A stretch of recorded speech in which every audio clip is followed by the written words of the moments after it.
इमाम साहब, इस बार जो ओथ हुई उसमें ओवैसी साहब ने जय फ़लस्तीन का नारा बुलंद किया। भाजपा के कुछ एमपीज़ जो है जय हिंदू राष्ट्र और जय श्री राम के नारे अक्सर लगाते रहते हैं।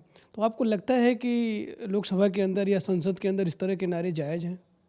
इसके लिए तो शायद कोई कमेटी स्पीकर साहब ने बना दी है। मैं समझता हूँ इसमें कुछ हमें कहने के लिए कुछ नहीं बचा है। वो जो हुआ वो हो चुका। हम तो चाहते हैं कि जो संविधान ने जो जितना कहा है, और वो उसमें तो सब संविधान के अकॉर्डिंग ही उसके ऊपर अपने जो जिसकी आस्था है उसी का नाम लेता है। उसमें तो कुछ कहने के लिए कुछ बचता ही नहीं है, सब उसी के नाम से शुरू करते हैं। मौलाना साहब, इसी से जुड़ा हुआ एक सवाल है। आप हर जुमा को, हम भी सुनते हैं, मैं भी जाता हूँ आपके यहाँ नमाज़ पढ़ने के लिए, गाज़ा के लिए दुआ करवाते हैं। आपको लगता है कि दुनिया ने इस वक्त गाज़ा के लोगों की तरफ आंखें बंद कर दी हैं और उसमें हमारा मुल्क भी शामिल है?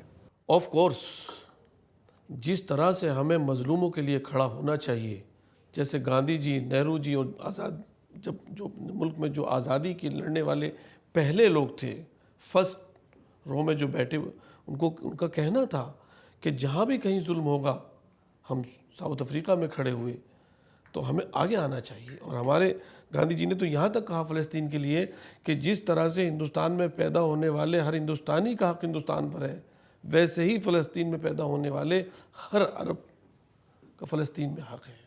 उनको एक स्ट्रेटजी के तहत बेघर करना, और जिस तरह से दुनिया ने इस वक्त उनकी तरफ से उनके हक में ना बोल करके एक वो परंपरा शुरू की है, ये सारी इंसानियत का नुकसान है। और जैसे मैंने अभी अर्ज़ किया कि भारत बहुत अजीम देश, हमारा इतना ग्रेटनेस है कि हमें अंदाज़ा ही नहीं कि हम कितने ग्रेट हैं।